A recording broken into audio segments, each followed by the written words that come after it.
Mm-hmm. I bet. Just a minute. It lives, I see. Do you want to speak with Lolita?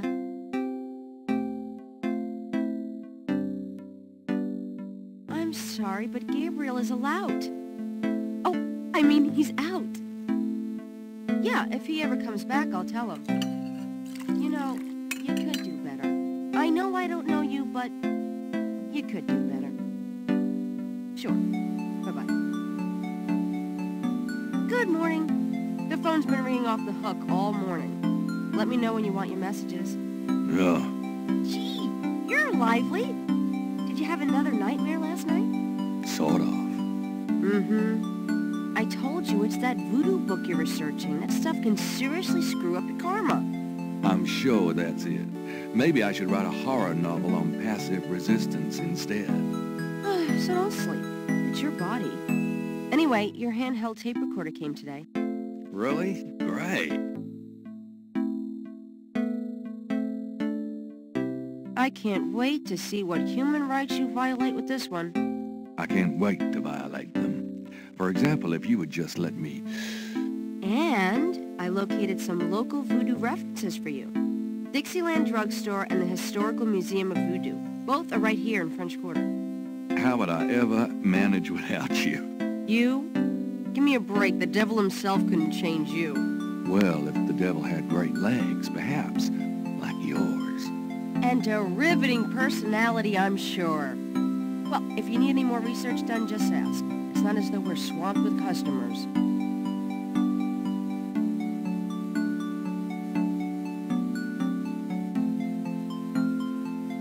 So, what's new, Grace? Your use of mathematics, for one thing. These books are unbelievable. What can I say? I refuse to be bound by rules. The strap marks on your bedpost speak otherwise.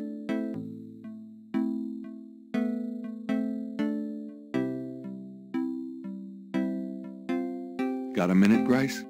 What's up? What can you tell me about voodoo? I didn't know much of anything about it until you started researching it for your book.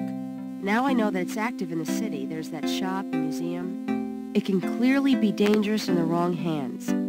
You should be careful investigating it. What do you know about the voodoo murders? Just what I read in the paper, same as you. What can you tell me about New Orleans? Well, I've only been here 2 months, but I love it. It's so much more alive than any place I've been. It feels like anything's possible here. What else can you tell me about New Orleans? You're the native. Don't ask me.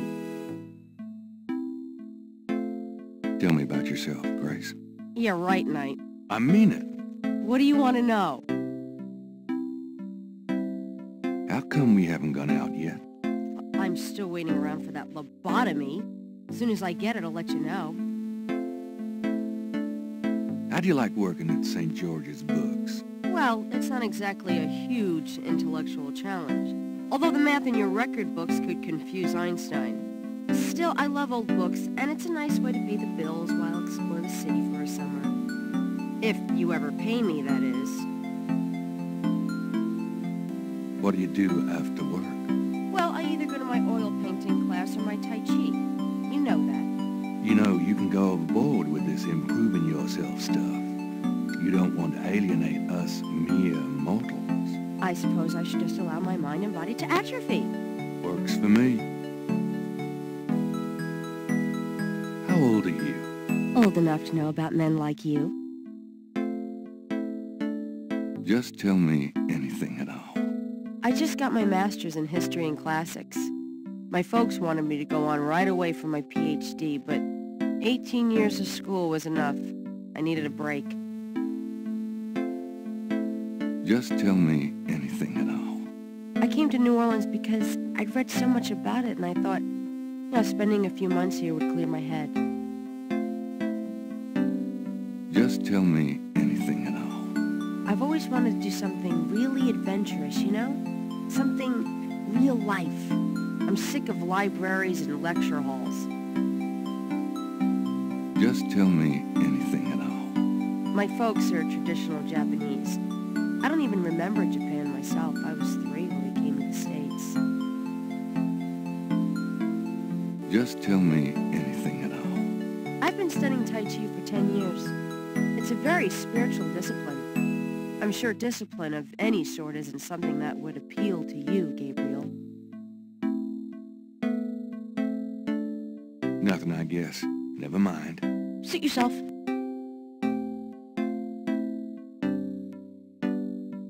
Do you have messages for me? Dana called, and Susie left a message about a lawsuit. Awesome. Okie dokie.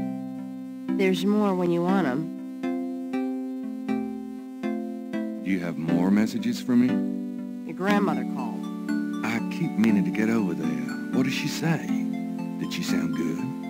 She sounded great, and we had a nice little chat about you. Grace? Don't worry. I didn't go into detail about your cardinal sins. Not that anything about you could surprise her. She adores you anyway. She's my girl. But she said to remind you to stop by and go through your father's things. Okay. Do you have more messages for me? Here's a strange one. You got a call from someone named Wolfgang Ritter. He said he was calling from Germany. He told me it was urgent, maybe you should give him a call. Call Germany? Like hell. If it's really important, he'll call back. Well, fine. Let's just hope he's not with the German lottery for pitiful American authors. Do you have more messages for me? Your friend Detective Mosley called. Talkative, isn't he? Especially with you. What do you want? He left an interesting message. He told me to tell you that his mother's maiden name is Humphrey. Oh, that's H-U-M-P-H-R-E-Y. Fascinating. And that he left some photos for you at the station, at the front desk. It's about time. Gabriel, those photos wouldn't have anything to do with the voodoo murders, would they? Now, why would you say something like that? Because I know you. You're getting privileged information, aren't you? Did you tell him you'd put him in your new voodoo book? A writer has certain obligation to his readers, you know. Gabriel, you know you'll never put him in your book. Your main character is a female orthodontist. You're gonna be reincarnated as a pit bull if you keep screwing with your karma. As long as it's a male pit bull with a really big... That's enough. Thanks. Anyway, that's all the messages. Thank God.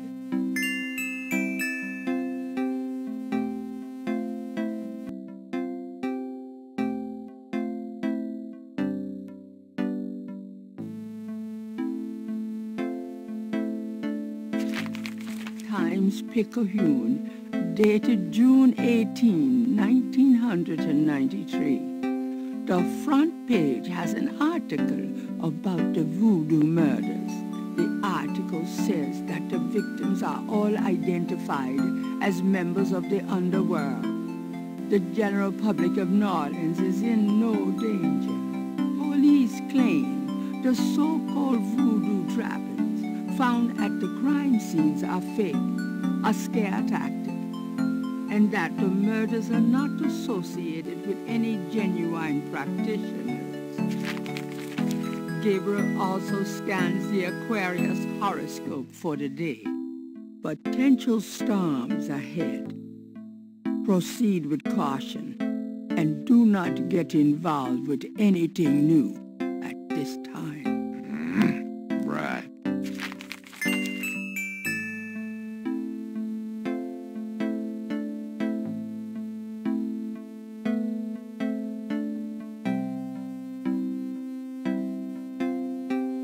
If you try to look down my shirt one more time, I'm leaving. Hell, just trying to refresh my memory. I know what you're trying to refresh, and it isn't your memory. Get down.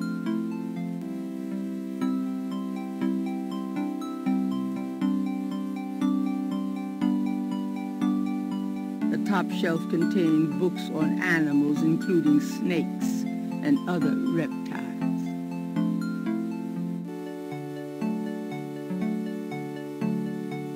Gabriel pulls down a book on snakes. Snakes are legless reptiles. Some snakes kill their prey with poison, some by constriction. A snake smells by tasting the air with its forked tongue. The smells are passed back to a sense organ in the mouth. Constrictor snakes, however, sense their prey by vibration. Did you know that medieval legends about dragons and giant worms are actually based on snakes? You know, dragons, devils, sea monsters, well, they've always been associated with snakes. Grace, get alive.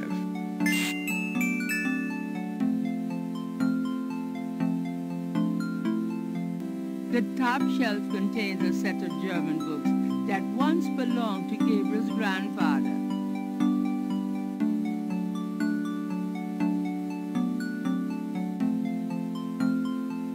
Gabriel selects a volume of German poetry that he always found strangely compelling.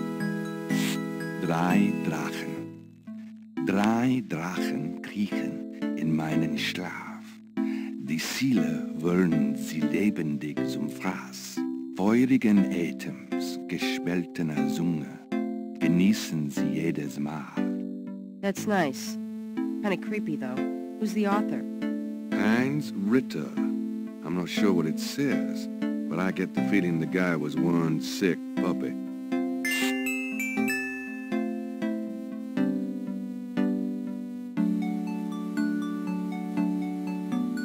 Gabriel looks at the cash register, checking for cobwebs.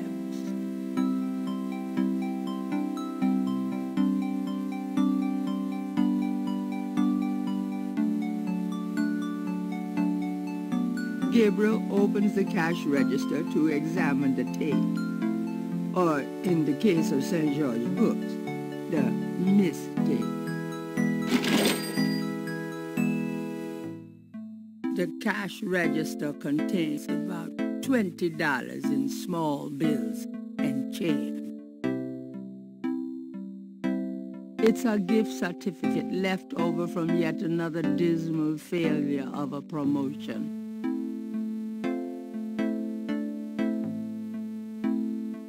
I trust you can live without this old gift certificate. Knock yourself out.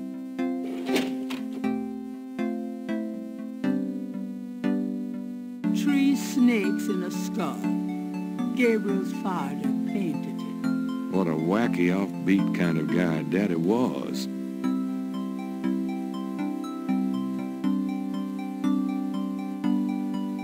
There's a pair of tweezers on the counter. Grace uses them for book repair work.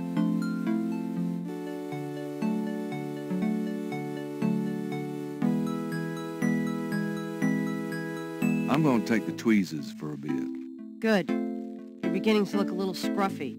Just trying to make you feel at home.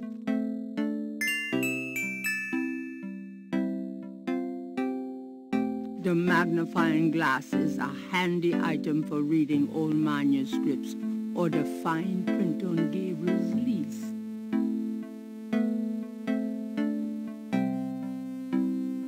Mind if I borrow the magnifying glass? No, Sherlock.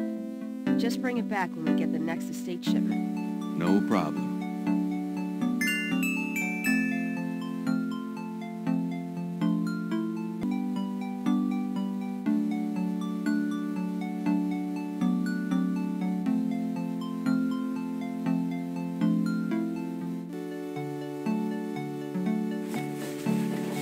I'm going out. See ya.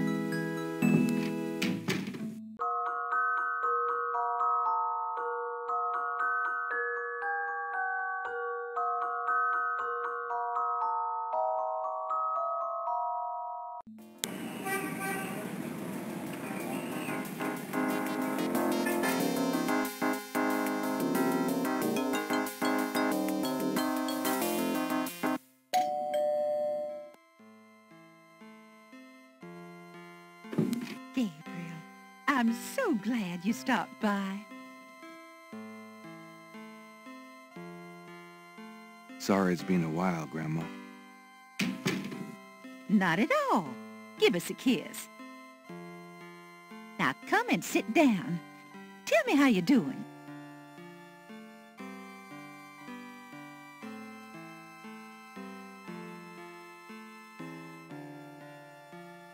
How you been, Gran? Just fine, dear. I'm sorry I bothered you at work, but I was hoping you'd get a chance to go through your father's things in the attic. Don't be silly. You can call me anytime.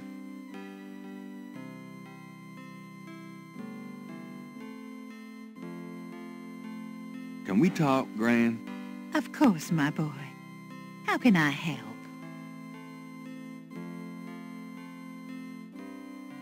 Tell me about yourself. Me? Oh, surely you have something more interesting to talk about. Oh, come on, Gran. All right, dear. What do you want to hear? What do you do all day? You know how I love to knit and work in my garden? I also take long walks. It's the only way to keep an old body like mine from stiffening up. You're not old.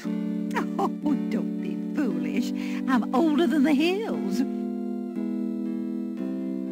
Tell me about before you met Granddaddy. Well, you know I was born Rebecca Wright.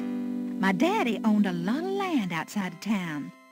We grew peas, corn, cotton, all kinds of things. It was a good childhood, but my father was very strict. He didn't much let me out of his sight. Tell me how you met Granddaddy. I met Harrison at a church revival. There was a traveling preacher back then, a big fella named Reverend Jim. I even remember his slogan, "Come to me to find your way." Your granddad was sitting right behind me and my girlfriend Alma, and at one point, old Reverend Jim was flinging his hair around with his fire and brimstone antics, and a piece of it, one of those small add-on do's for men, went flying off. I swear, Harrison and I were the only ones that noticed. We both started laughing to beat the band. Everyone looked at us like we were a couple of loonies. It was then I knew that he was for me.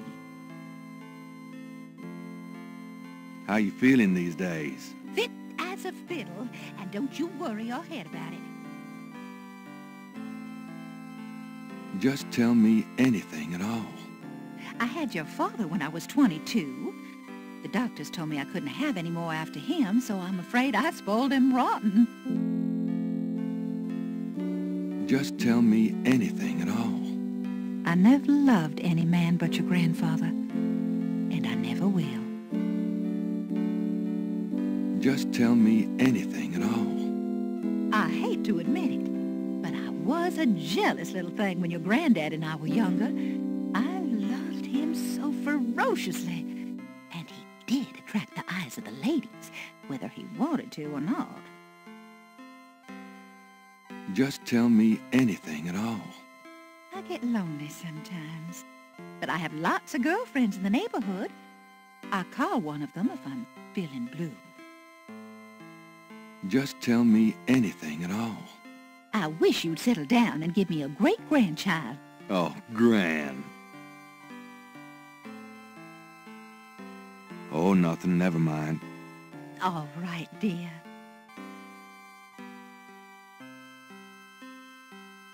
You know, you get prettier every time I see you. Oh, you.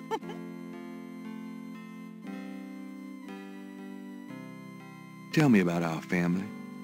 Who would you like to hear about? Your granddad, your father, or your mother? Tell me something about Granddad. Your granddad immigrated to America when he was 21. He worked his way through school, met and married me, and we had your father, Philip. Tell me something about Granddad. Your granddad supported me and your father with bookkeeping. I'll tell you what, though, he hated every minute of it. Didn't really like bookkeeping one bit.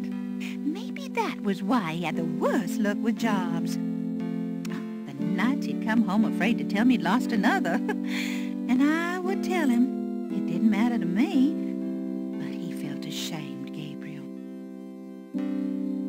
Tell me something about Granddad. Harrison was only 36 when he died. Your father was 8 years old at the time. Your granddad was hit by a streetcar in the business district. Took me nearly a year to believe he was really gone. I'm sorry, Gran. I know you are, dear. Tell me something about Granddad. Did you know that your granddad was a poet? He was. He wrote the most beautiful poetry for me when we were courting. I always thought he should have done something with that gift. But he was such a practical man. Didn't believe in chasing after dreams. Tell me something about Granddad. I don't know what else to tell you, dear. Tell me about my father. Your father was my only child. How we adored him. Philip suffered from terrible nightmares, just like your granddad did. They were 2 peas in a pod. Tell me about my father. When Philip met your mother, it was love at first sight. They were married 2 weeks later. Never looked at a girl seriously until then, and he looked at plenty. You have your father's way with women, Gabriel, and your granddad's. Tell me about my father.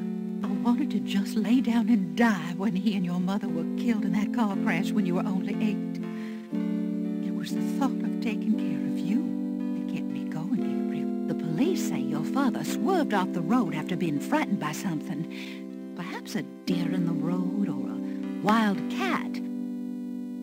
Tell me about my father. Your granddad wanted Philip to have a normal life. He was obsessed by that thought. He pushed Philip to go to law school.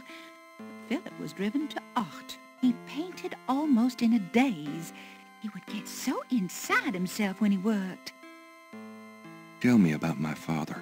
He always hated it that it was Margaret's money that supported the 3 of you when his painting couldn't. I kept telling him, try something more cheerful, like a landscape or 2. But he couldn't do it. His work was just too dark and disturbing for the public, you know. Tell me about my father. I don't know what else to tell you, dear. Tell me about my mother. Your mother was Margaret Templeton when your father met her. She came from a very wealthy Creole family in New Orleans.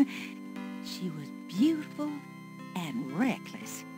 She was madly in love with your father, of course, but I also think she liked defying her family. Since you're so interested in family history these days, why don't you go by St. Louis Cemetery No. 1 and visit the family tomb? It would be a sweet gesture. Maybe I will. Tell me about my mother. Your mother's family refused to give her money after the marriage.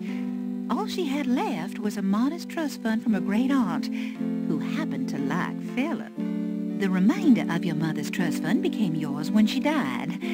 That's what you used to open your bookshop. Tell me about my mother. The Templetons are all gone now. Every last one of them. They never wanted anything to do with us, of course. What a waste. Tell me about my mother. I don't know what else to tell you, dear.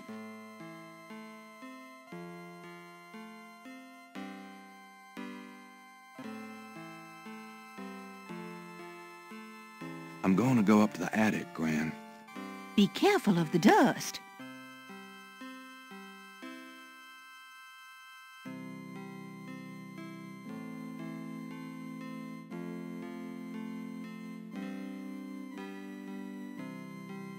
There's a sketchbook on the chair that Gabriel vaguely remembers as his father's.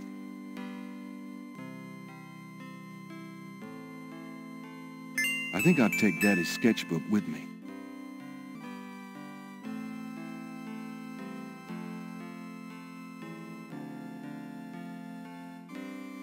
Gabriel looks fondly at his father's sketchbook and charcoal pencil.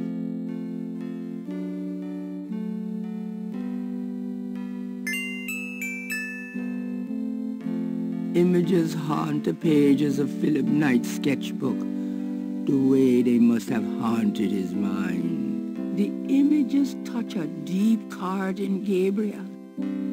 So familiar are they that he finds it hard to believe they aren't from his own subconscious.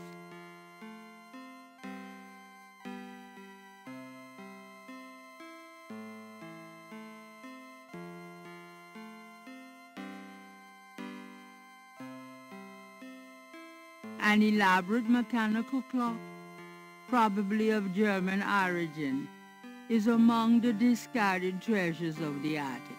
It doesn't seem to be running at the moment.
Granddaddy, you old fox.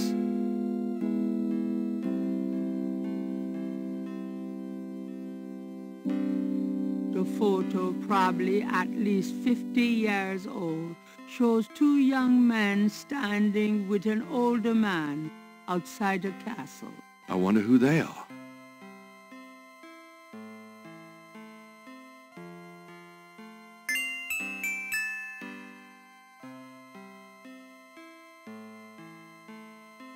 It's an old letter on fancy paper.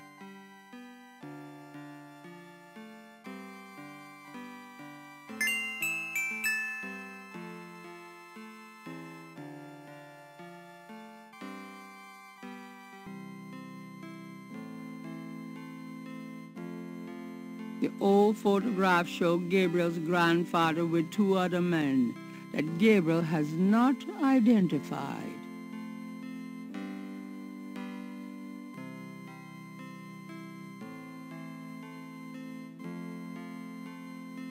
The back of the photo has the following written on it: Schloss Ritter, 1925.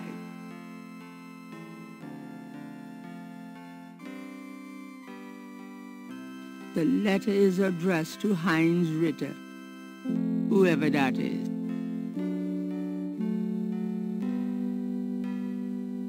The letter is written in German, but Gabriel determines what he can about it. It was sent from a place called Schloss Ritter in Rittersberg, West Germany. The letter is addressed to mein Sohn Heinz and signed Wilhelm Ritter. One of the recurring words strewn throughout the letter is the word Schattenjäger. The only thing that Gabriel can decipher about the letter is a sense of urgency in the handwriting and in the heavy use of quill-tip bold strokes and underlining.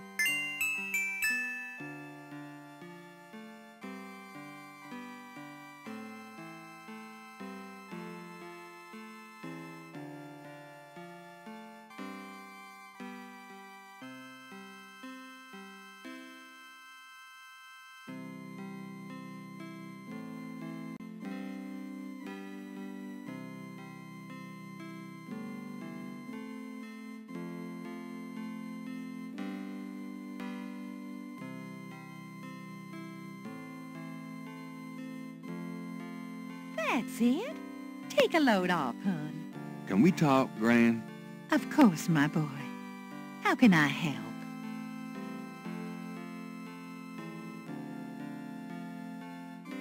Have you ever heard of a Schattenjäger? Schattenjäger? Schattenjäger. How odd, Gabriel. I haven't heard that word in years. My goodness, you've given me a chill. Your granddad used to say that sometimes in his sleep. Really? Do you know what it means? No, I'm afraid not. I asked him about it once. I don't think he answered me. Odd. Thanks, Gran. Have you ever heard of a Schattenjäger? I don't know what else to tell you, dear.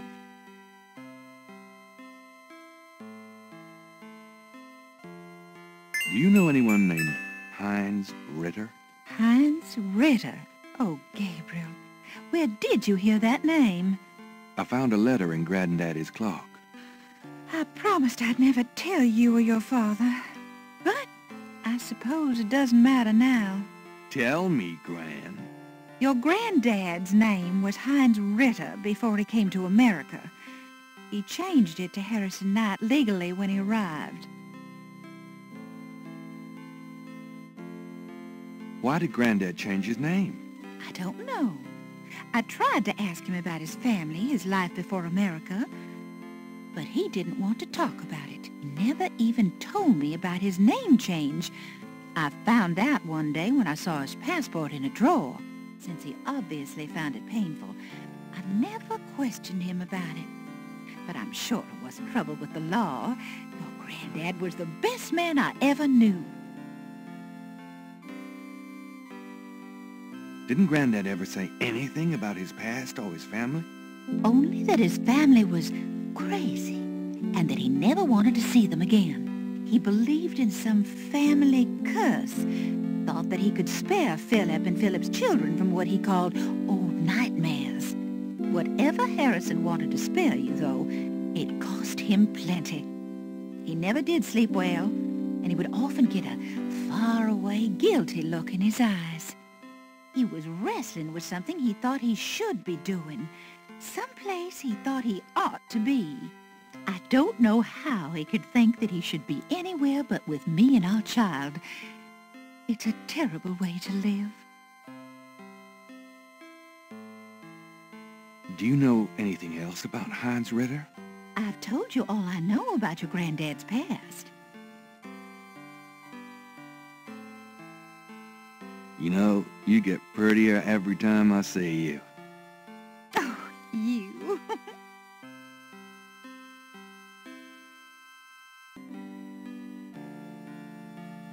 Well, Gran, I better get going. All right, dear.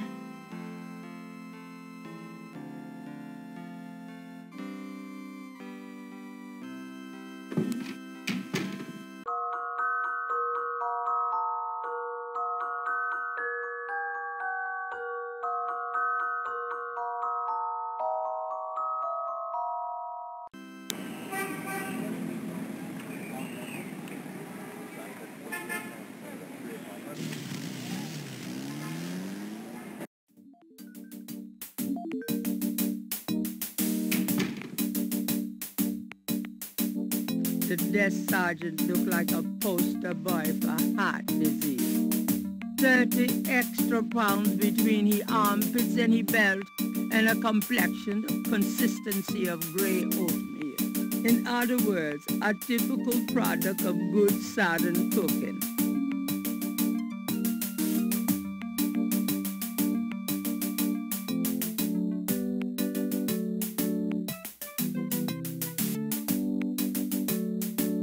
Got a second, officer? What can I do you for? What do you know about the voodoo murders? I'm not allowed to give out information on police cases. Tell me about yourself. Who, me? I'm the Desk Sergeant Frick. Why? Rick? That's right. You got a problem with that? Not at all. I'm here to see Detective Mosley. He's out of the crime scene. Sorry. Where is the crime scene? Is it related to the voodoo murders? Crime scene information is police confidential. We don't need any more looky-loos than are probably already there. Come on, you can tell me what the crime scene is. Look, I know the paper's got everybody stirred up about these killings, but that don't make it public information. Back off. So this is a new voodoo murder then? Hey, I didn't say that. You'll read all about it in the papers tomorrow, I'm sure.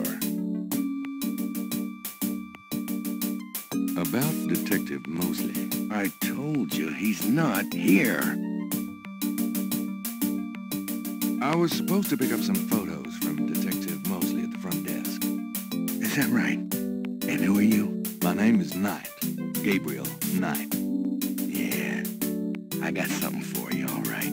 As soon as you're done talking, I'll give it to you.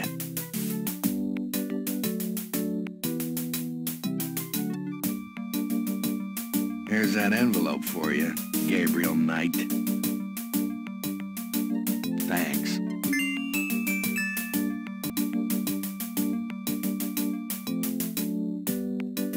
The envelope from Mosley is a plain manila one. It feels pretty light.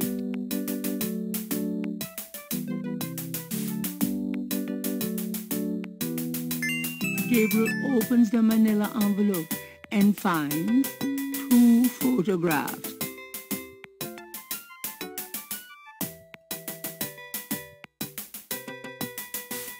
One of the photos from Mosley is an official voodoo murders crime scene shot, a graphic close-up of a victim.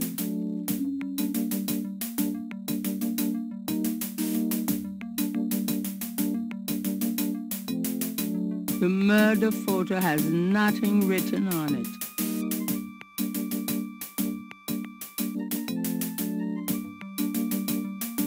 The photograph of Mosley was apparently taken upon his graduation from the police academy. He had hair then.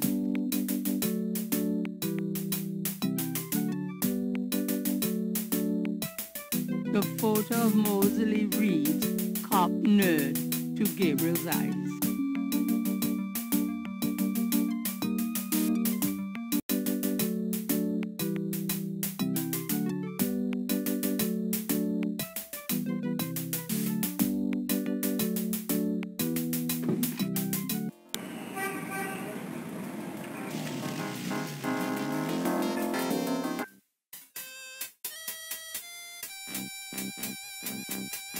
A police officer is either off-duty or patrolling the park, or both. A cop has driven his motorcycle into the park. Something Gabriel would probably never get away with. On the motorcycle is a police radio. Homicide team attend. A blues band entertains on the lawn. Now that's music.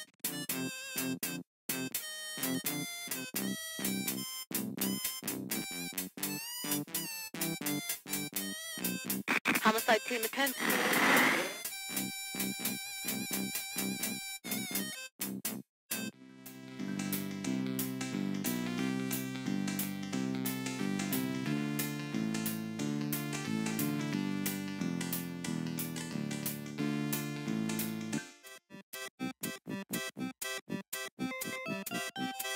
It's one of those mines.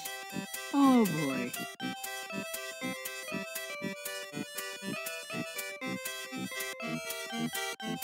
Well, I never! Leave me alone, you man!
Anyone seen Jill?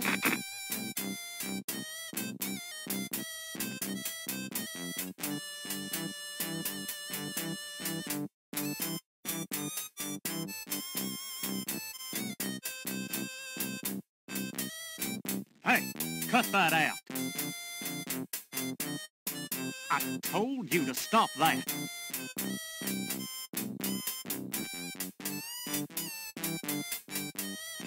All right, mister. You want some of this?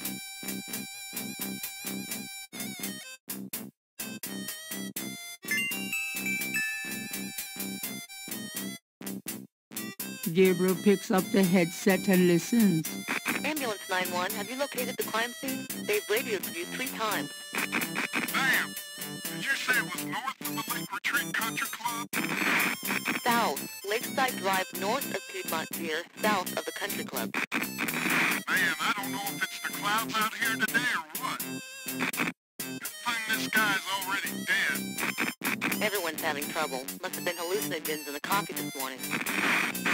It's just so misty out here or something. Hey, I see a squad car. Got it, Molly.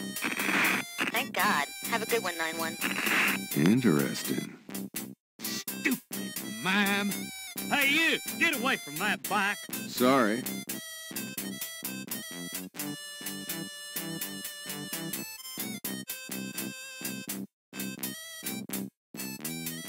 Homicide team attend.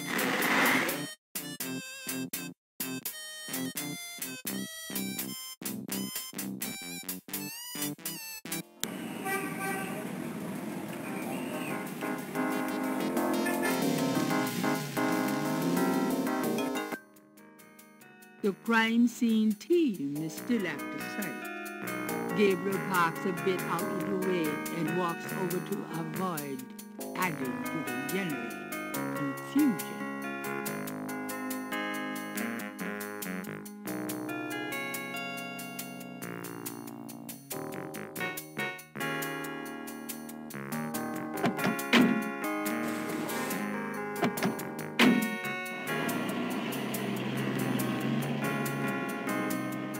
Hey, mostly.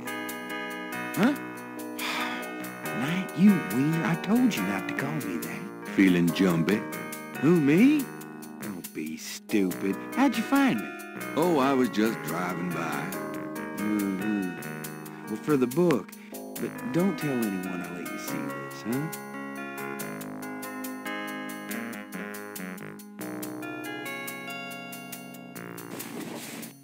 It's another one. As you can see, same M.O. and no frickin' clues. We're still waiting on an ID for the body. That's disgusting. Isn't this a rather, public area for this kind of thing? Yeah, they're frickin' ghosts, these guys. Lakeshore Drive isn't exactly the 10 Expressway, but it is open to the public. No reports and nothing. Now, who the hell is that?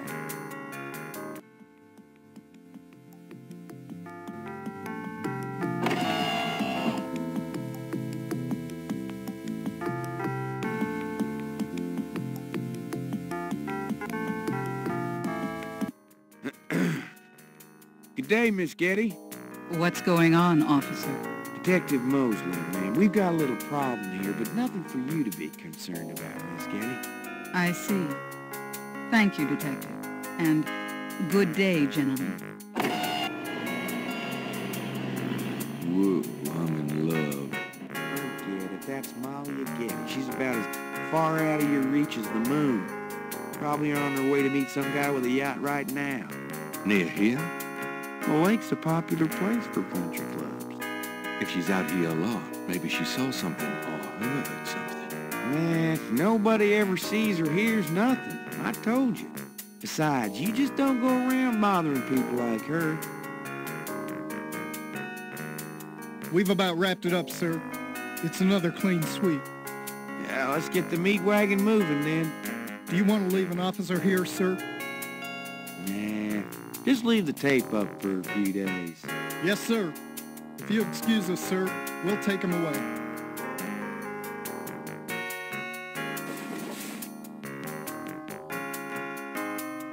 Stick around and take notes for the book if you want. Watch out for the muck. I'll be back at the station. Stop by if you want to go over the case some more. Thanks.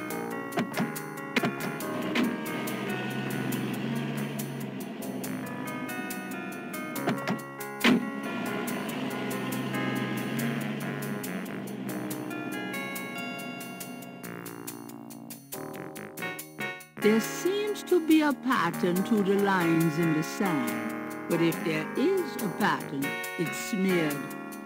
There's only one small area that's clearly defined.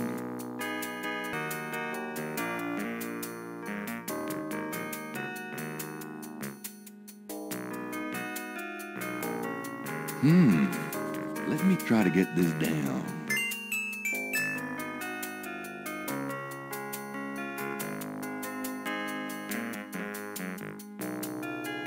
The grass has a matted appearance there.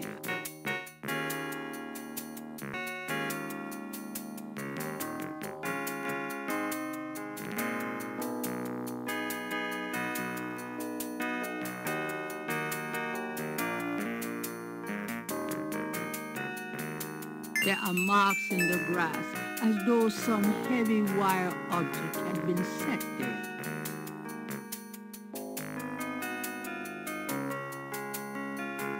Something small and iridescent is barely visible among the indentations. It looks like a scale of some sort.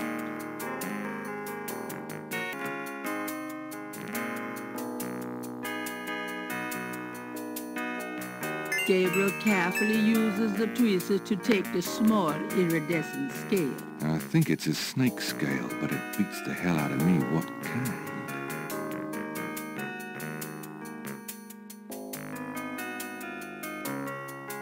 The banks of Lake Pontchartrain are rich with clay deposits.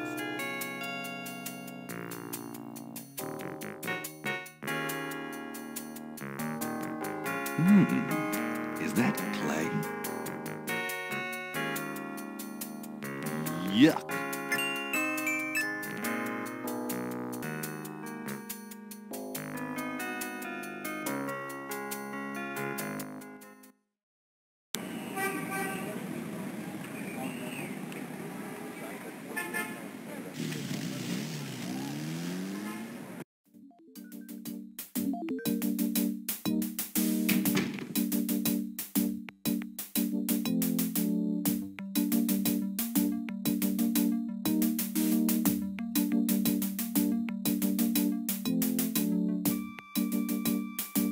Got a second, officer? What can I do you for? I'm here to see Detective Mosley. He's in his office. Go on back.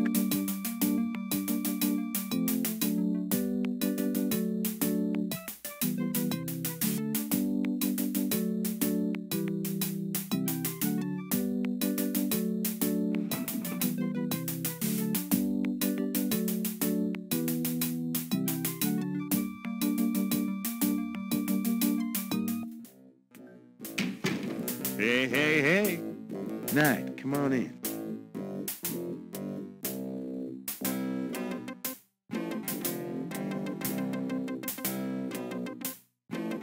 Can I ask you about some stuff?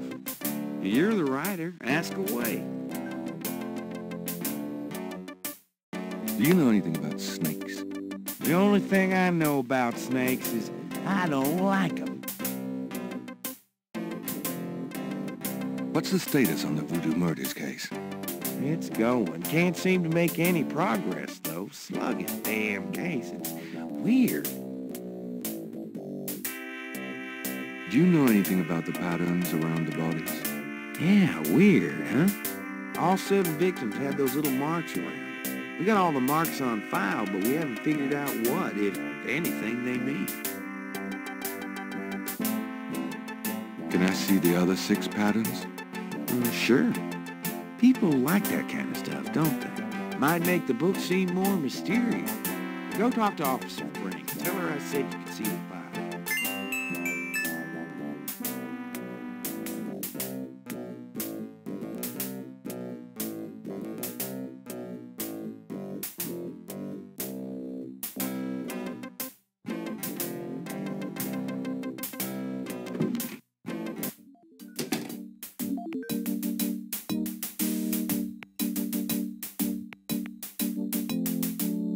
Excuse me, officer. Yes? Can you get a file for me? What file would that be? The voodoo murders file? Detective Mosley said I could see it. Really? Well, if he said so.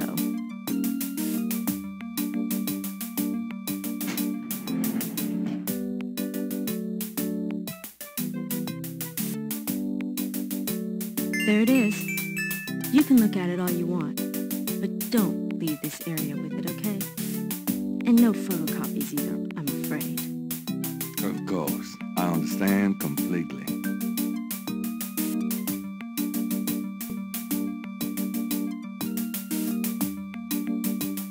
It's the official police file containing the partial patterns from the voodoo murders. The folder is marked with the warning, not to leave the police station.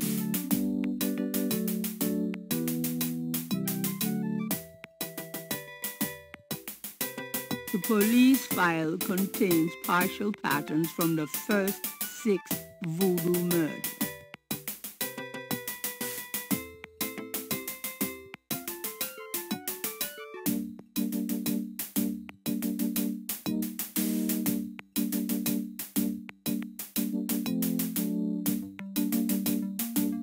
Don't leave the room with that file, please.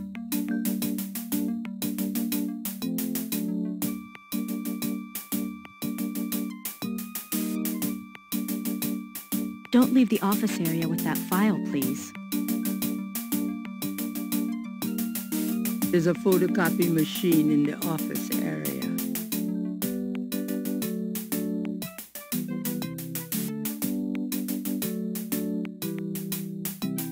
I told you, you can't photocopy official police files. Right. Sorry. I forgot.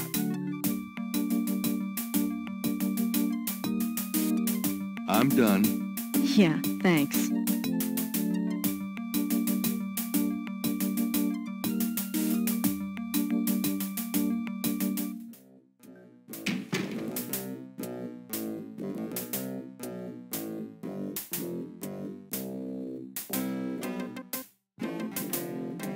Can I ask you about some stuff? You're the writer. Ask away. I got those photographs you left for me. Really? Great. What'd you think? Astonishingly lifelike. Yeah, that's what I thought. Got any more ideas for photos for the book? A cop author photo might be nice. You and me? Together? Why not? Of course, you'll have to try to tone down your masculinity.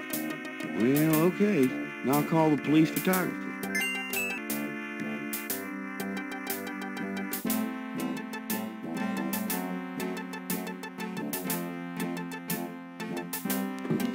Franks, come here a minute, would you? Bring your camera.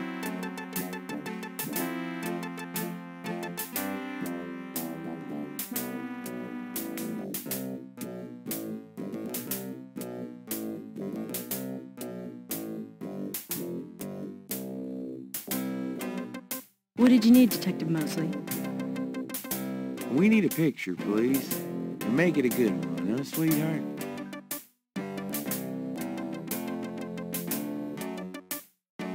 Sure, sweetheart.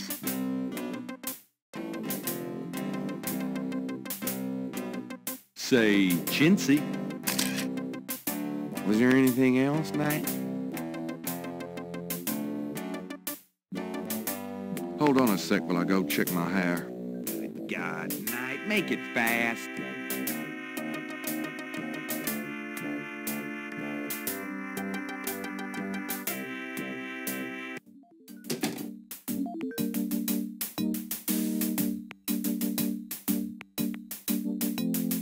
Let me see that file again.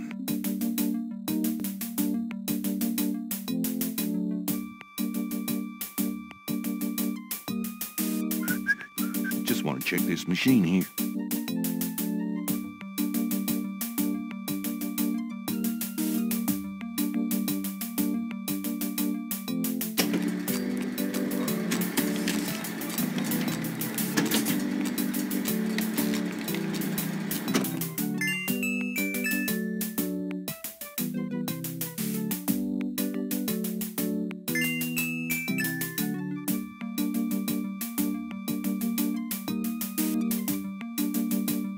Would you just get in here?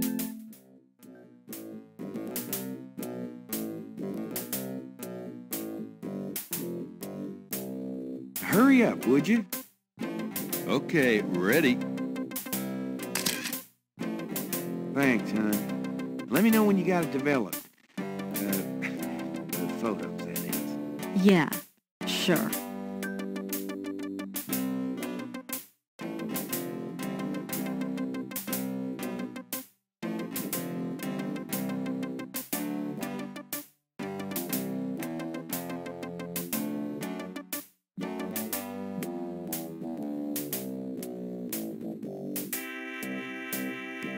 I'm gonna hit the road. Have a good one.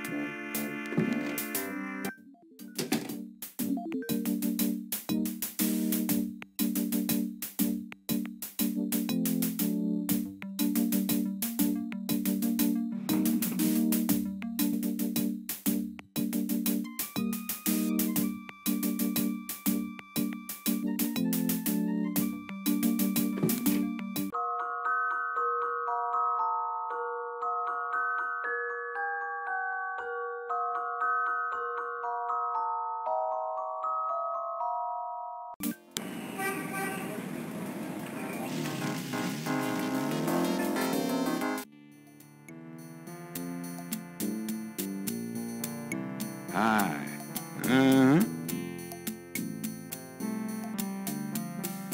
The proprietor doesn't look especially friendly. His business probably doesn't depend on walk-ins.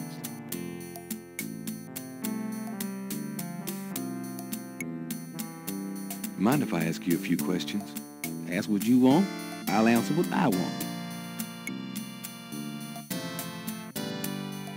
Can you tell me what you know about voodoo? This is a novelty shop, monsieur.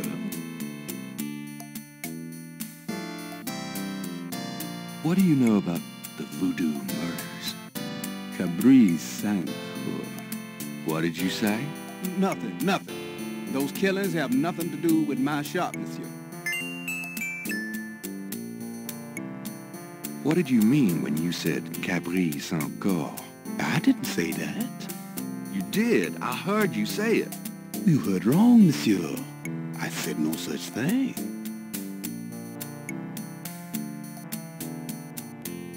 Tell me about yourself. My name's Willie Walker. I own the place.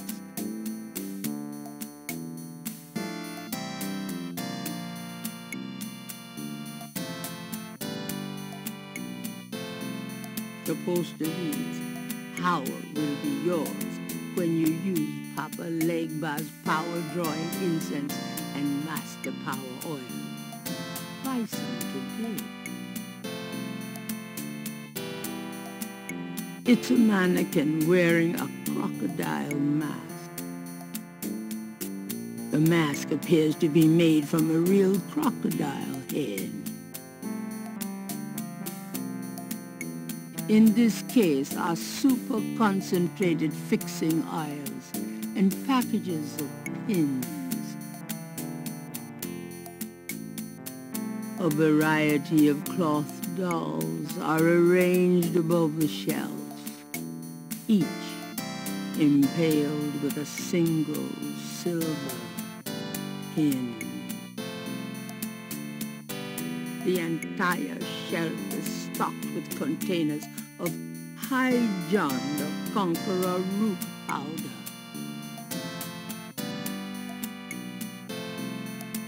The Dixieland drugstore is crammed from top to bottom with strange merchandise, some or all of which seems to be related to the practice of voodoo. Small bags made of felt and flannel hang from the ceiling. Those are gris-gris. They're full of magic. No guarantees, though, you know. Ropes of garlic hanging from the ceiling. I'll know where to come if I ever have a vampire problem.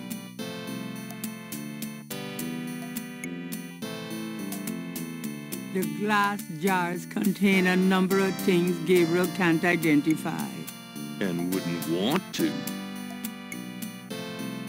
The Dixieland drugstore is crammed from top to bottom with strange merchandise, some or all of which seems to be related to the practice of voodoo.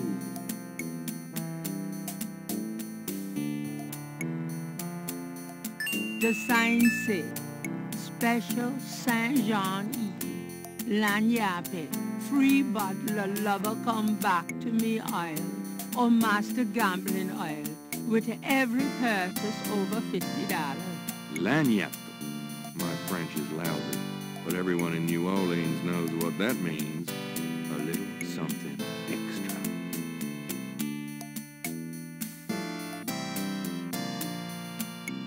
Can I ask you just a few more questions? Whatever, man.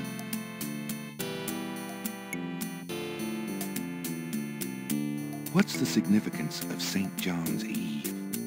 It's the biggest night of the year for voodoo. What goes on exactly? I couldn't say.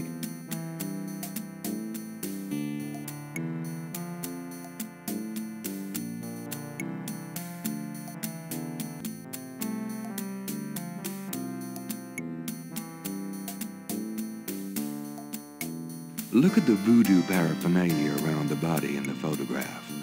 Are you sure you can't tell me anything about it? No, I don't know anything about it. Nothing.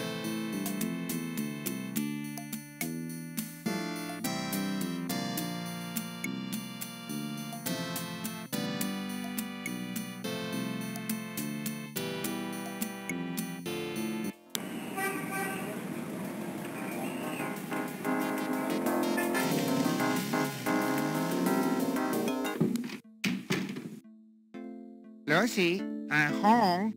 Oh, boy. Party time.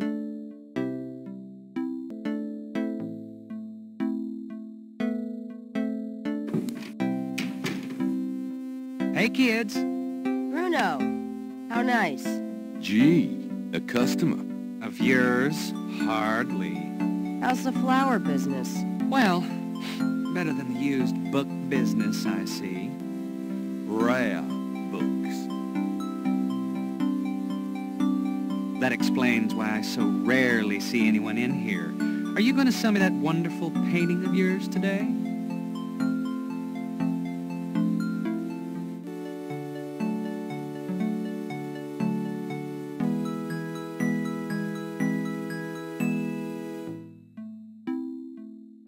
Are you ready to drop dead today? Well, really?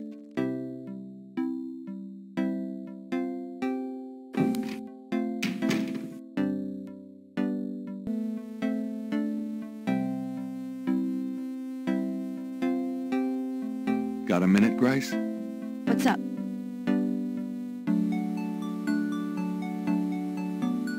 Do you know what caprice encore means? No. Sounds French, though. Could you do some research for me? Sure. What? Could you see what you can find out about a woman named Malia Getty? The name Getty sounds familiar. What's your interest in her? Oh, just, stuff about the voodoo murders. If you could get an address... They're murders. Right. I'll see what I can find out. Anything else? I can't think of anything.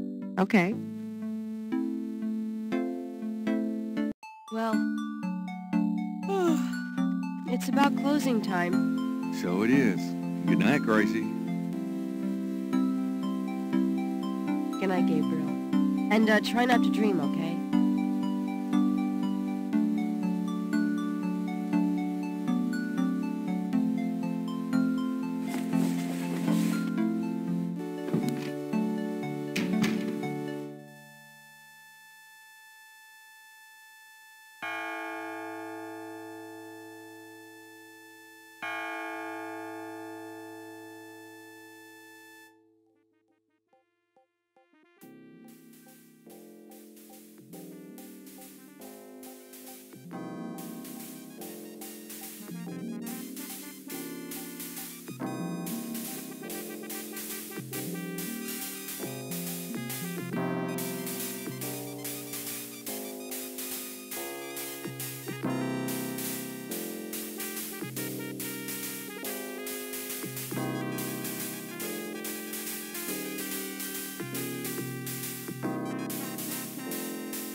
morning. Don't you look swell today? Actually, swollen. Oh. So have some. There's a fresh pot on the table.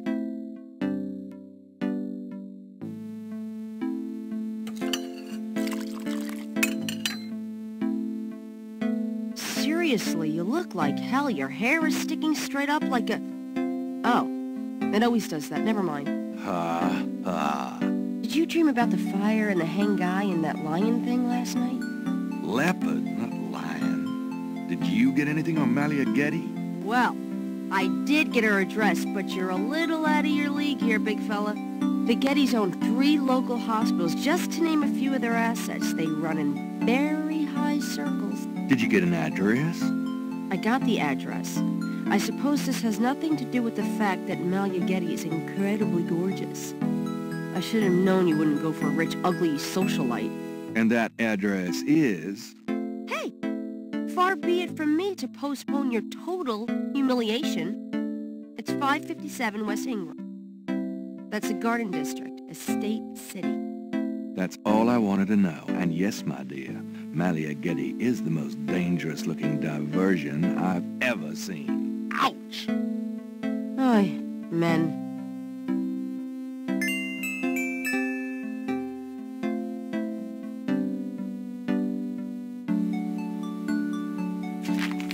Times Picayune, dated June 19, 1993.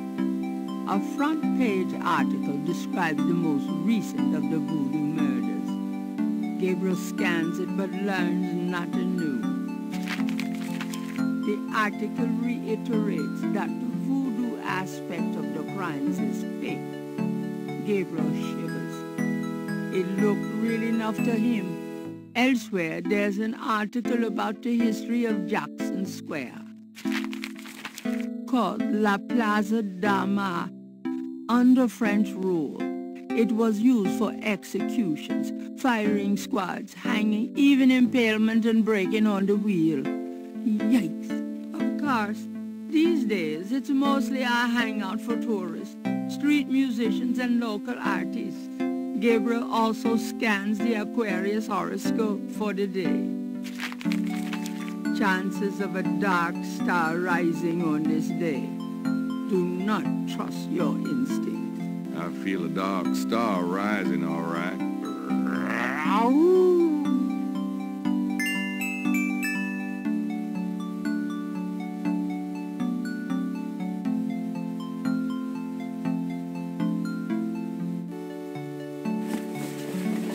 I'm going out.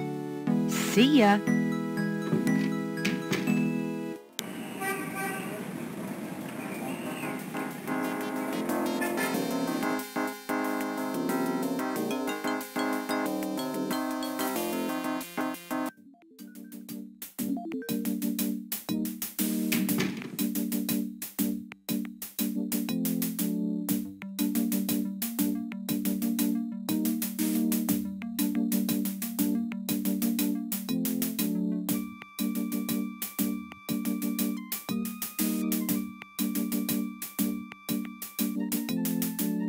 Got a second, officer? What can I do you for? I'm here to see Detective Mosley. He's in his office. Go on back.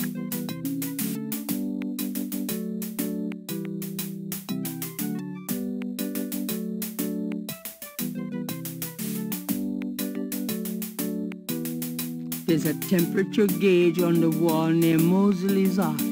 The security cage has been removed by the electrician.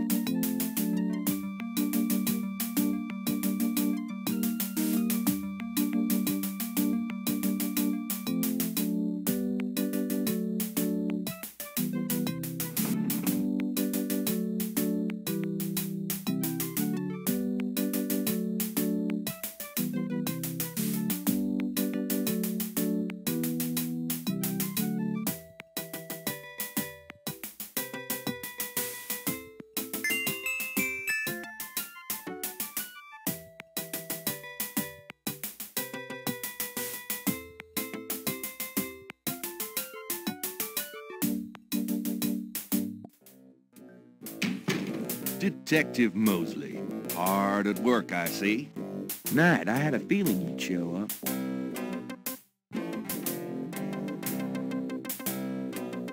Whew, it's hot in here. Dang, the air conditioning must be on the blink. Are you hot?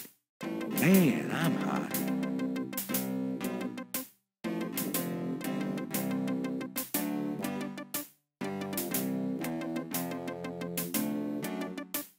Can I ask you about some stuff? You're the writer. Ask away. How about getting me some coffee? Coffee? You want coffee? Should that surprise you? Nah, you've always been a caffeine addict. It's just that what we got here hardly qualifies. So, I'm desperate. It's your stomach. I'll get you some when we're done talking. That long? All right, I'll go now.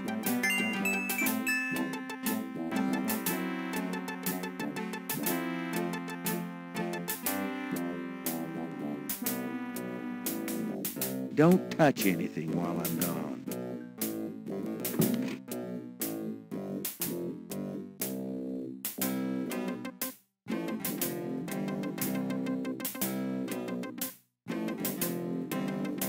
I think I'll just borrow this badge.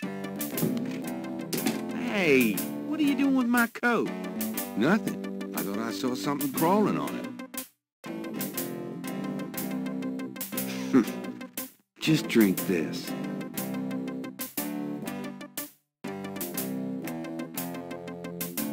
Thanks. Tons. I mean it.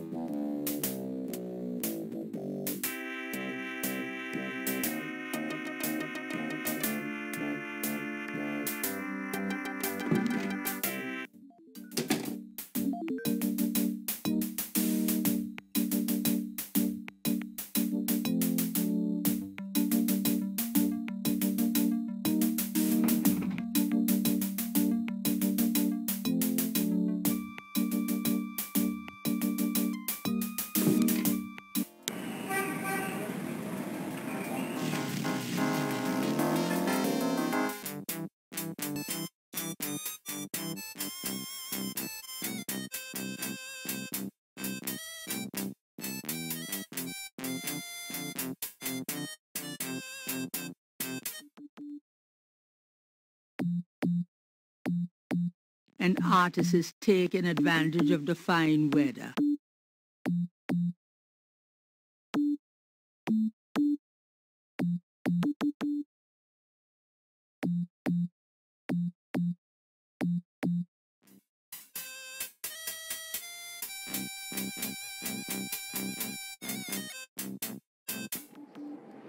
Hey, come back here. Hey!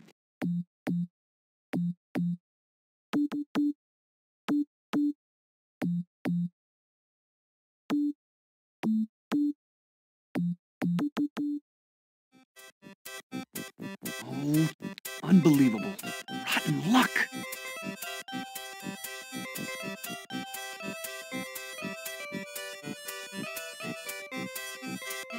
There's her drawing caught up against the hedges.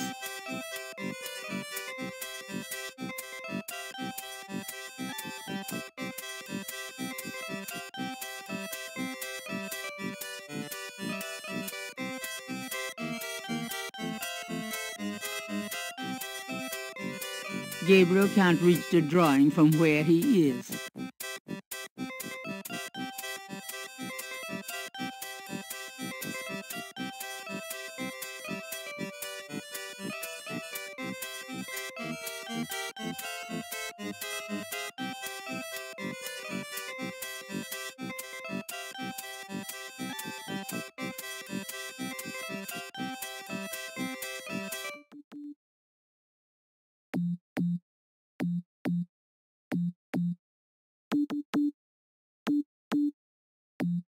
How's it going?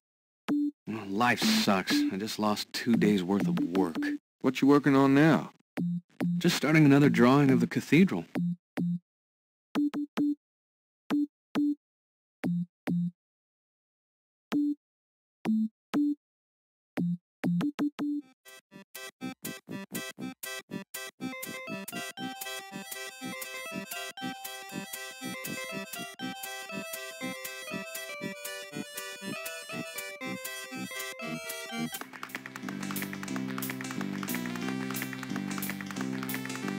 lucky dog vendor has his nose buried in a paperback novel. Gabriel noticed that it is not. Big surprise. One A small boy is tap dancing enthusiastically for a lucky dog vendor. The vendor ignores him.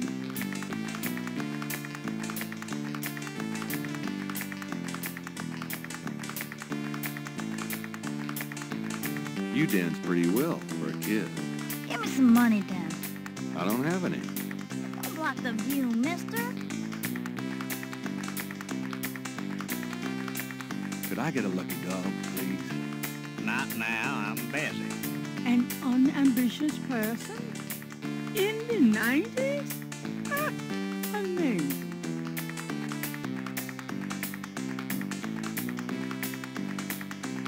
I have this gift certificate. I'm busy. It's good for $20 at St. George's Books, finest bookstore in New Orleans. Really? I'll have to check it out sometime. You could take this gift certificate with you if you'll give me a lucky dog. A lucky dog for a $20 gift certificate? Well, sure. Here you go.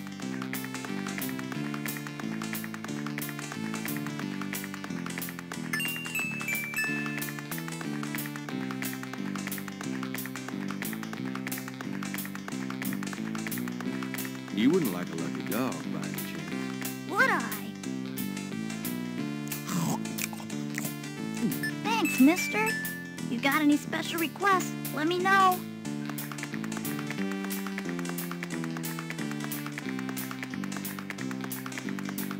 You mentioned something about special requests. Yeah. You got one? Can you fit through the bars around the statue? Can I? Just watch me. Good. There's something in there I can't quite reach. Come on. Can you reach that piece of paper? Sure thing. Here you go. Thanks, kid. Yep. See ya.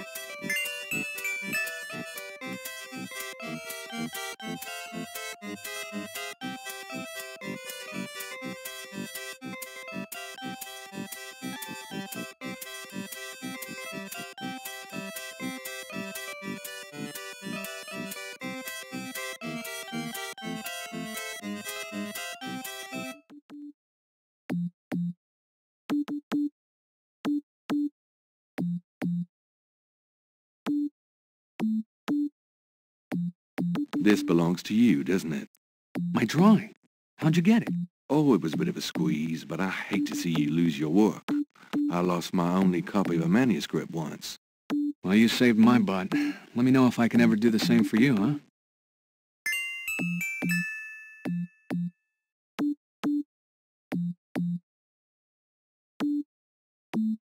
Say, do you think there's anything you can do with these patterns?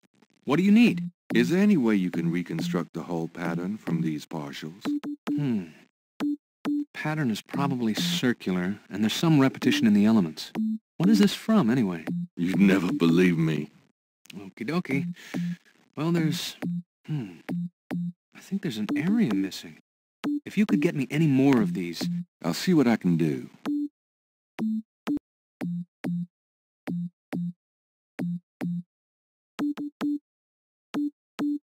I have another one of those patterns. Really? Let's see. Yeah, this is great. I think there's enough overlap now. I'll give it my best shot. I'll show you what I come up with tomorrow. Great. I appreciate it.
It's a brass door knocker.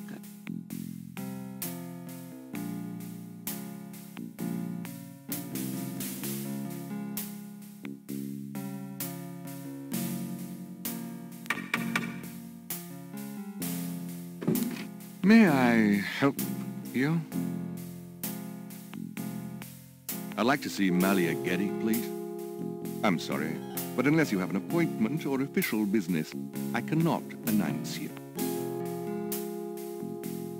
I do have official business. Really? Please tell me the nature of your business.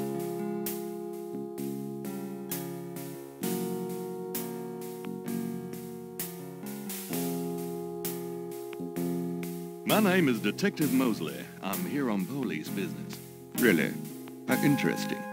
Wait here. I'll inform Miss Getty.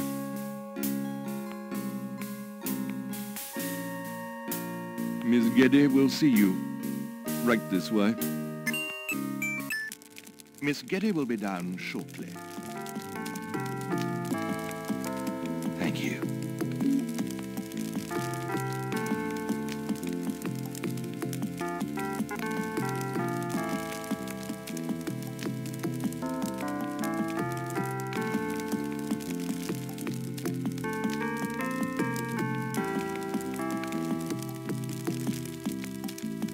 What can I do for you, Detective?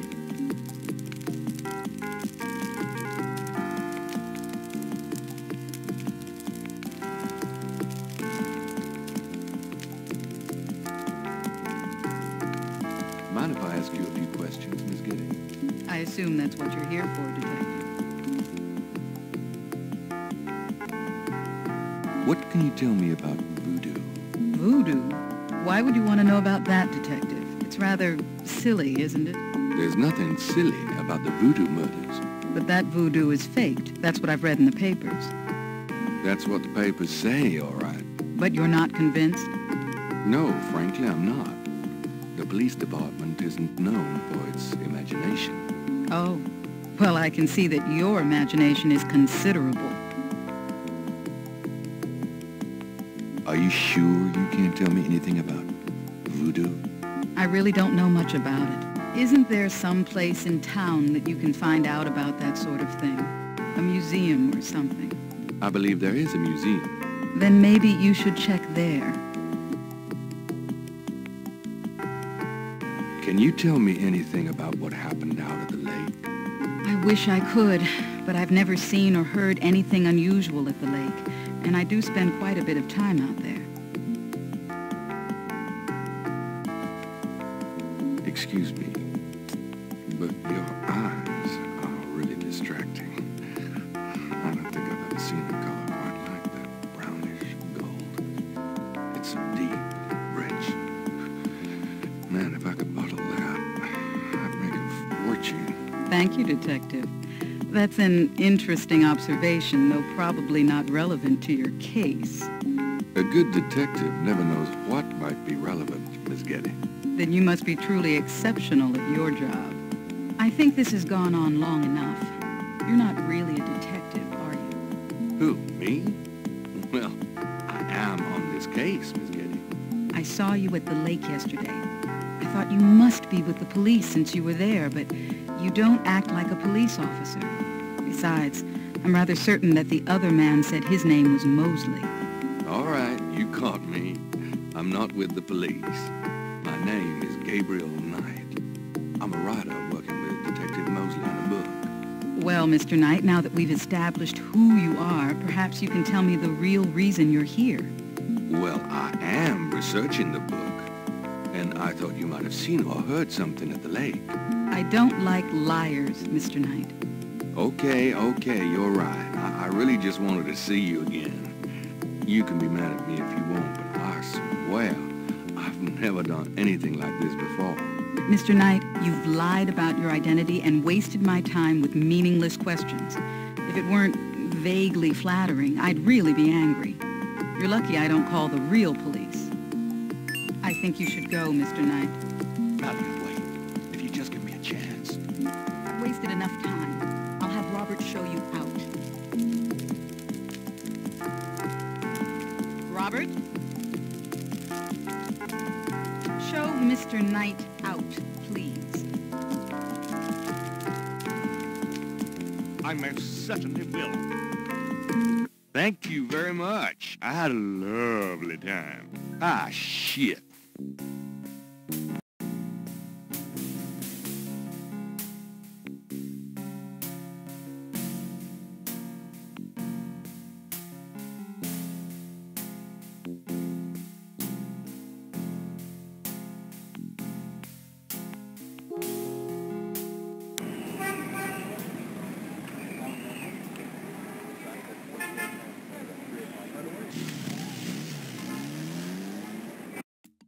Welcome, my friend.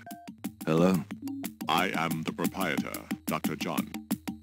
If you have any questions, I will be happy to assist. Great. My name is Knight, and I'll probably take you up on that.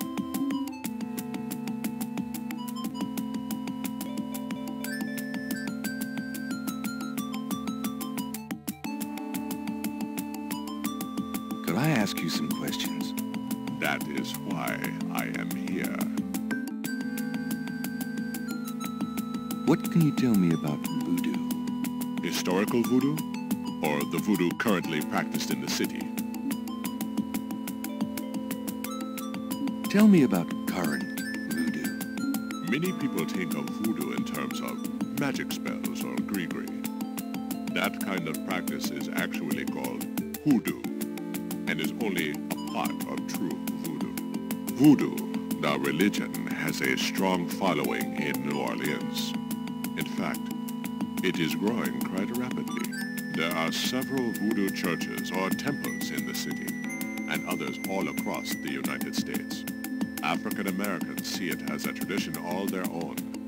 Whites, and there are many in their religion, are attracted to it because they think it is exotic. I, personally, am more interested in the history of voodoo. Some of the new movements are copying Haitian or even African voodoo. But it is the voodoo of New Orleans that I find so intriguing. Tell me more about current voodoo.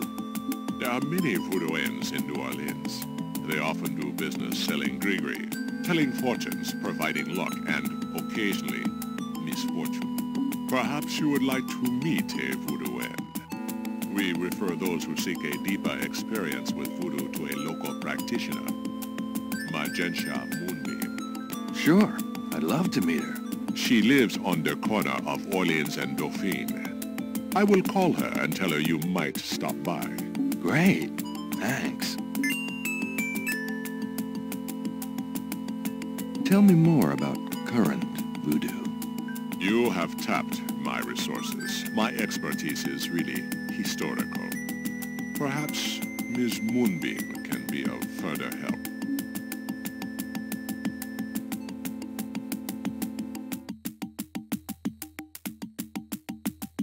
Tell me about historical voodoo.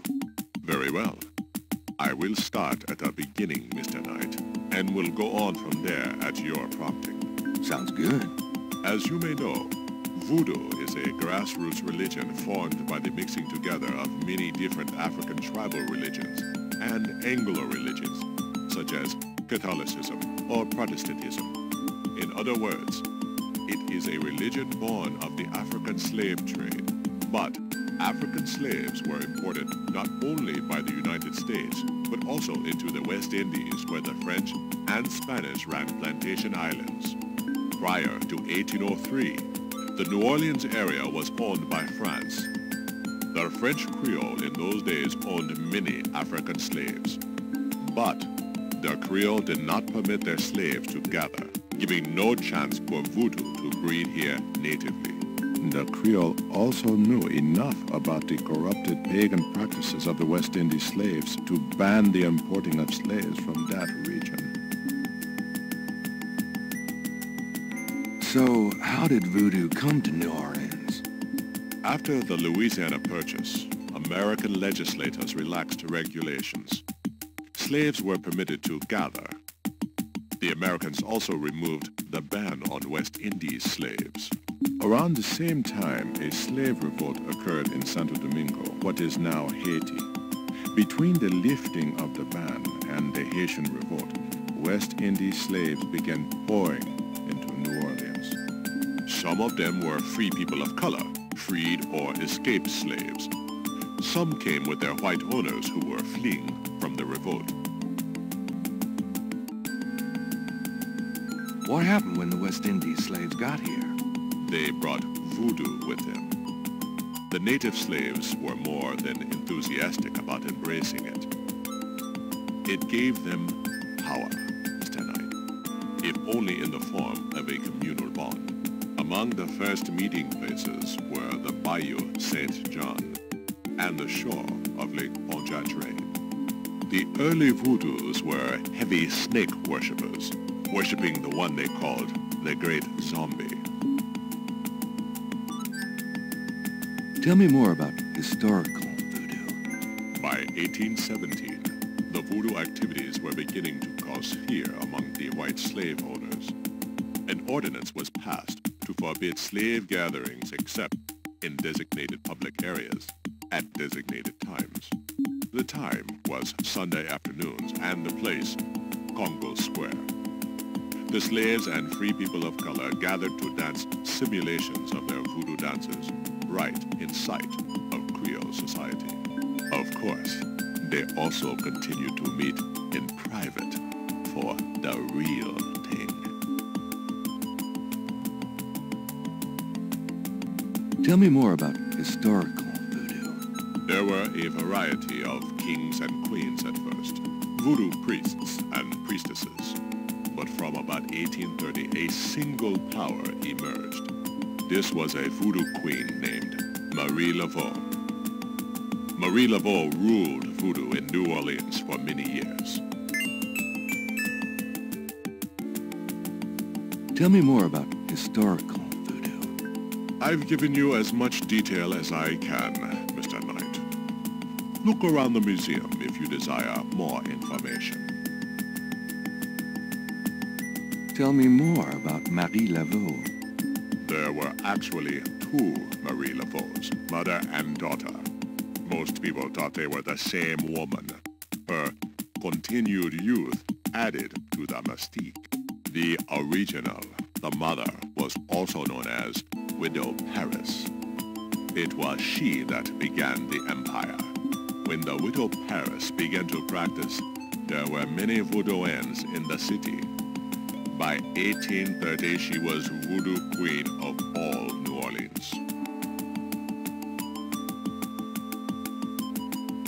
Tell me more about Marie Laveau. The Widow Paris was a hairdresser for rich Creole ladies. She also paid household servants to spy for her. Between the two, she knew everything about everyone who mattered in New Orleans. She was not above using her information to appear psychic, to intimidate, or even to blackmail. You sound as though you admire her. For a black woman in the mid-1800s to gain power is an incredible thing, Mr. Knight. However, she achieved it. Tell me more about Marie Laveau. She kept a pet snake, danced with it too. She held traditional voodoo ceremonies out by the lake. She took herself seriously, very seriously. But she was not above selling tickets for her events to curiosity seekers. She was not above using voodoo any way she could to make money. That is for certain. But if she had been in another line of work, in another age, that would have been interpreted as entrepreneurial genius rather than a sign of fraudulence. Hey, you don't need to convince me.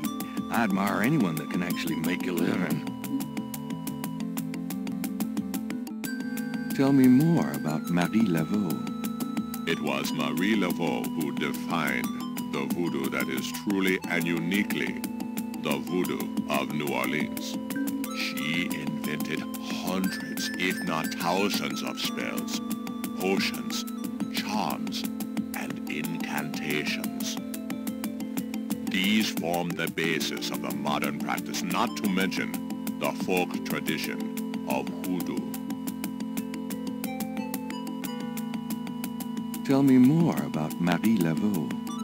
Her daughter, Marie Glapion, took over when the widow Paris got old. Most people thought it was the same Marie Laveau. Both Maries encouraged that point of view. The widow Paris died in 1881. Marie Glapion had been reigning a long time by then. After the death of the widow Paris, other voodoo queens surfaced, and by 1890, the cult was fragmented again. Marie Glapion just sort of faded away. Tell me more about Marie Laveau. The Laveau tomb, where one or both of the Maries are believed to be buried, is in St. Louis Cemetery No. 1. It is a popular shrine for practitioners and tourists alike. I myself take tours through the cemetery on a regular basis. Really? Do you have any running this week? No, but the cemetery is open to the general public as well.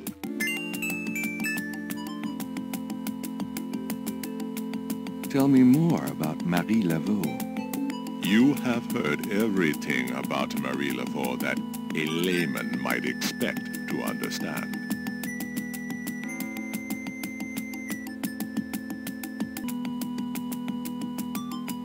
A very large, very formidable-looking snake is secured in a plexiglass cage.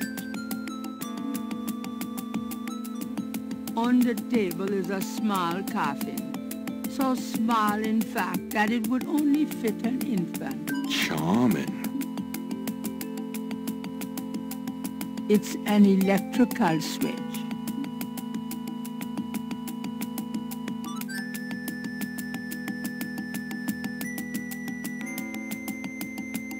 What does this do? Turn that thing on. Oh, sorry. We have air conditioning, you see. Yeah, I see.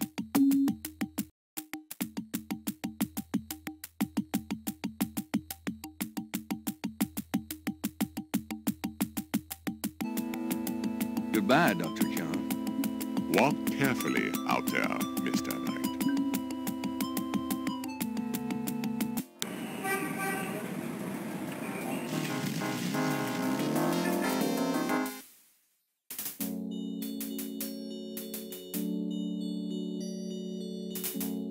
An old man tends the cemetery with movements akin to a slow drawl.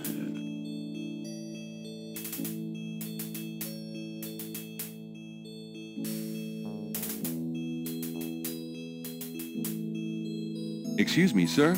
Yeah? What can I do for you? Mind if I pick your brain a minute? Go ahead. These folks ain't in no hurry. Do you know anything about Marie Laveau? Sure. She was the voodoo queen of New Orleans. A powerful voodooine and a powerful sorceress. Believers still come to her tomb, you know. They write secret marks on the walls, leaving offerings back. Then there's the tourists. They come out of curiosity. As a matter of fact, that big Dr. John fella from the Voodoo Museum, he's here at least once today. But Marie Laveau's tomb ain't the only one the believers visit and make markings and leave offerings at. What else can you tell me about Marie Laveau? Her tomb's on all our tours. Even the Baptists come round here to gawk. Course, you may not know this, but some of the real serious voodoo types argue that she ain't in this one at all, but down in an unmarked tomb in number 3. It's all the same to me, I say. Save me a lot of cleanup work if she weren't here, if you ask me. What else can you tell me about Marie Laveau? Boy, go out and buy a book if you really want to know. I ain't too sure my facts these days, nohow. You said there were other marked tombs? Yep. I seen bull hearts left on tombs and a nest of vulture feathers, plates of peas and corn greens. Animal parts, human parts even, it looked like. Male parts. if you get my meaning. And this at one of the great family crypts, mind you. Odd how them types just pick a spot and stick to it. What other tombs get marked? Can you show me? No, I ain't one for naming names. I don't like to encourage that kind of thing. It's distressing to the families, and rightly so. Don't know how that sort of thing gets started. Why folks come to start leaving stuff at that one spot.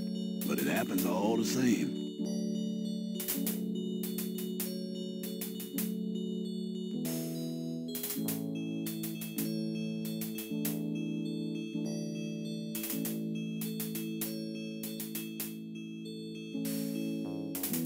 The marks are reddish in color and reminds Gabriel of crosses. They look like they've been here a few days at least.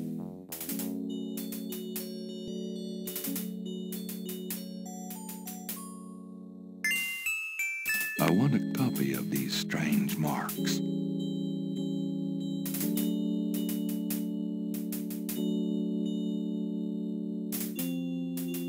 Near the Laveau tomb is a piece of red brick. Undoubtedly a cast-off from spiritual graffiti writers.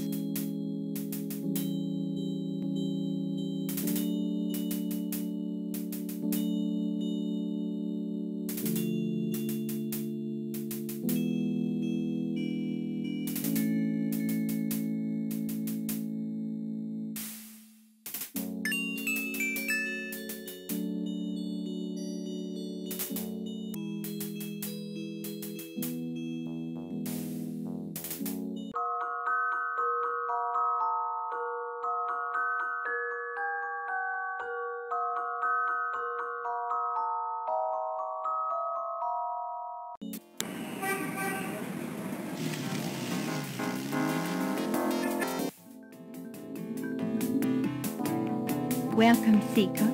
You must be the one Dr. John called me about. I guess so. My name is... Wait? Gabriel Knight? You're too quick for me.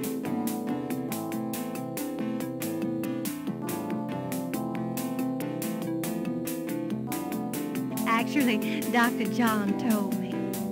You have come to the right place, Mr. Knight. Tell me how I can help.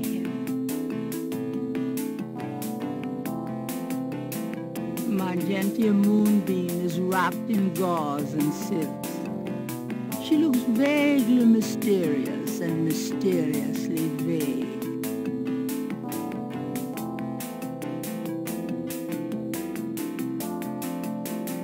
Dr. John tells me you're a voodoo practitioner of some kind. Yes, I am a voodoo priestess.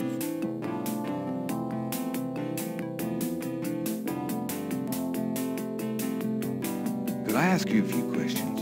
Of course, Seeker. What can you tell me about voodoo?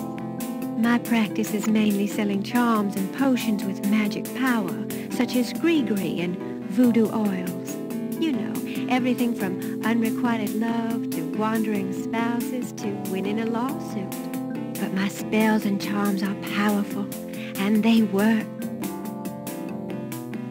What can you tell me about voodoo? Much of a voodoo yen's work is protecting her clients from the spell of others. I make special protective gree-gree to be worn in secret. They keep evil spells from working against my clients. What can you tell me about voodoo?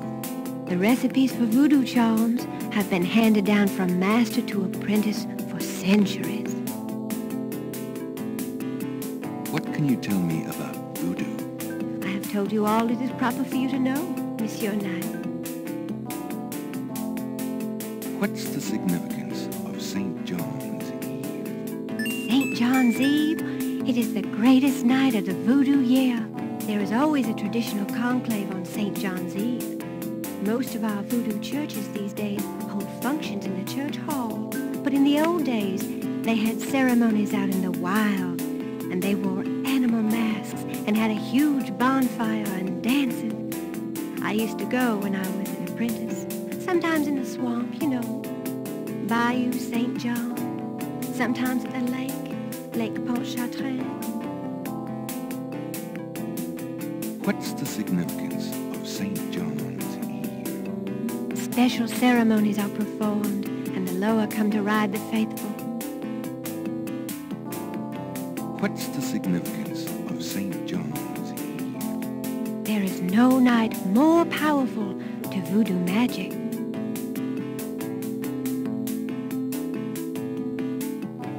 Do you know anything about snakes? Snakes? You mean like my beloved Grimwald? She's a python, you know. Quite deadly in the wrong hands. I was trained by one of the great voodoo queens to learn how to hypnotize and handle snakes.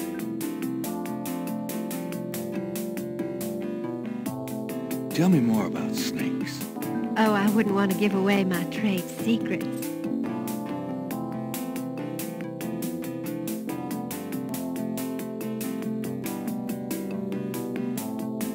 A large, sluggish snake rests on the floor of the fancy bird cage.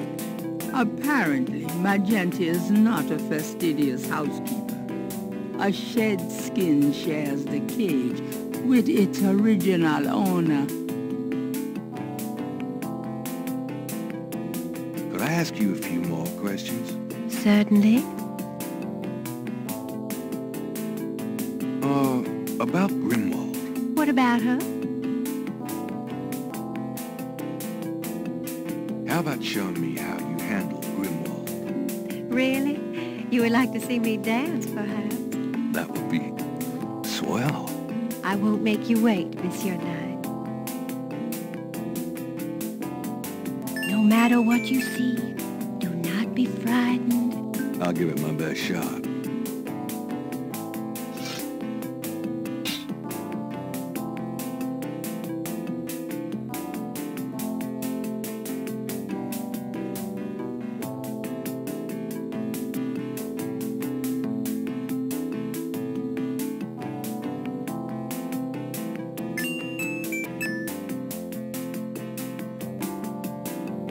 Gabriel grabs the shed snake skin while Magenta is otherwise occupied.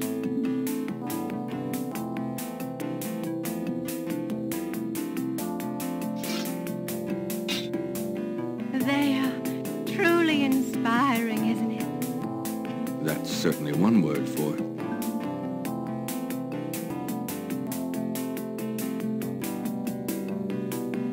Gabriel magnifies the scale from the lake.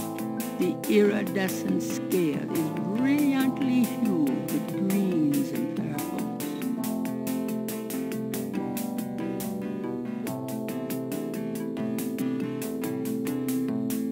Gabriel magnifies the shed skin from Magenta, Moonbeam's snake.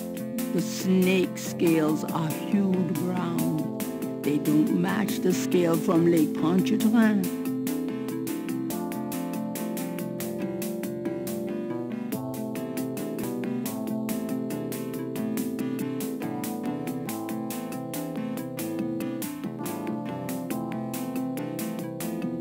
Do these symbols mean anything to you? Ah, the voodoo code. It is very secret, yes. I studied it with my mentor, the great Queen Tabitha. Really? Great. Can you tell me what it says? Let's see. Well, some of it is nonsense, I'm afraid. Whoever wrote this wasn't very good. That's all right. Just tell me what it says. It starts with a D and a J, and then... Okay, this part makes sense. It says, conclave tonight, bring... then there's more nonsense. F-W-E-T-K-A-S-H.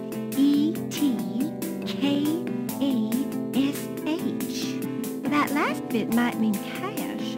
Fresh cash? It doesn't make much sense. That's okay, thanks. DJ Conclave, K-A-S-H. It's a start. I'm happy I could help.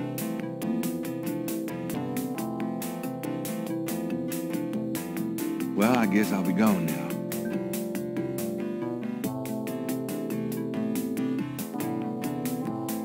May the protection of the snake god go with you. Thanks.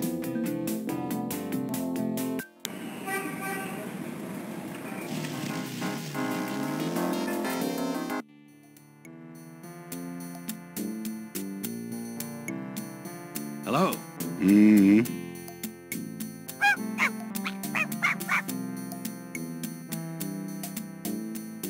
Bonjour, Monsieur Walker. Oh, bienvenue, Madame Cousin. Comment ça va? How you be feeling today?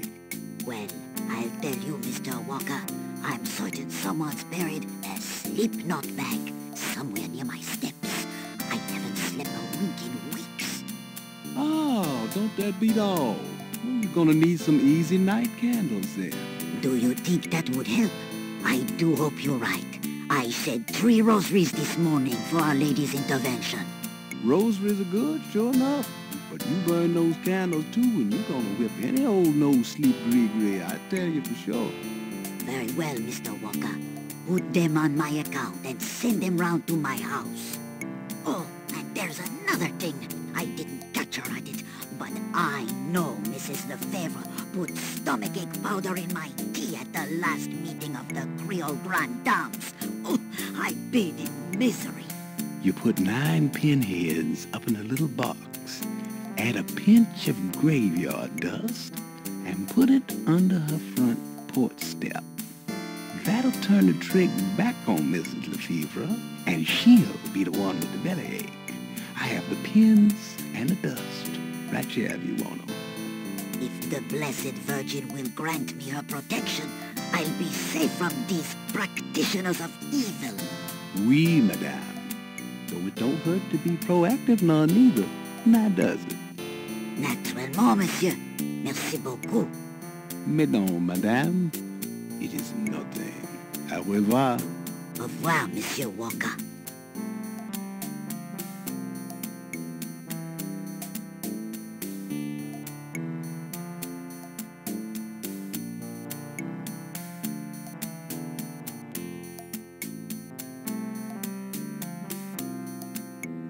Can I ask you just a few more questions? Whatever, man. Do you know anything about animal masks? Like the ones in the voodoo rituals they do for the tourists? Right. I used to sell a few as souvenirs. The only one left is Willie Jr. over there. The old crocodile. Well, he's sort of a mascot now, yeah. Can you tell me anything else about how animal masks are used? They're curiosities, no? This is a curio shop. Oh, yeah. I keep forgetting. About Willie Jr., would you be willing to let him go? Maybe. For $100. $100? You've got to be kidding. Me and Willie Jr. are very close now. I could part with him for less.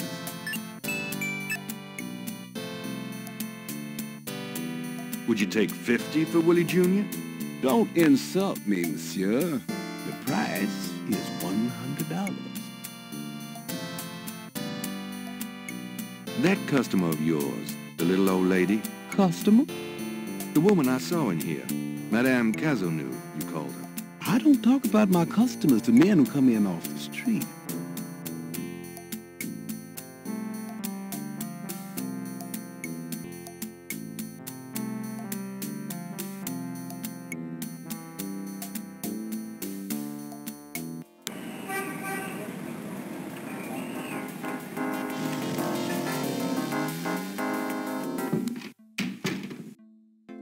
I knew you'd miss me, so I came back. I wish you wouldn't wear that coat outside in June. I could smell you from here.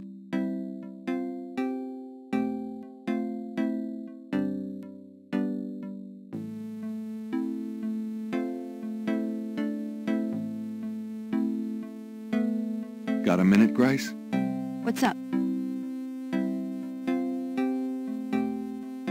Could you do some research for me? Sure. What? I need you to look up a Madame Cazeneuve. Madame Cazeneuve? Is she related to the murders the same way your friend, Malia Getty, was? Christ, Gaza knew is at least 70. As if that makes a difference to you. Okay, I'll see what I can find. Anything else? I can't think of anything. Okay. It's time to close shop. So it is. Have a nice night. You too. See you tomorrow.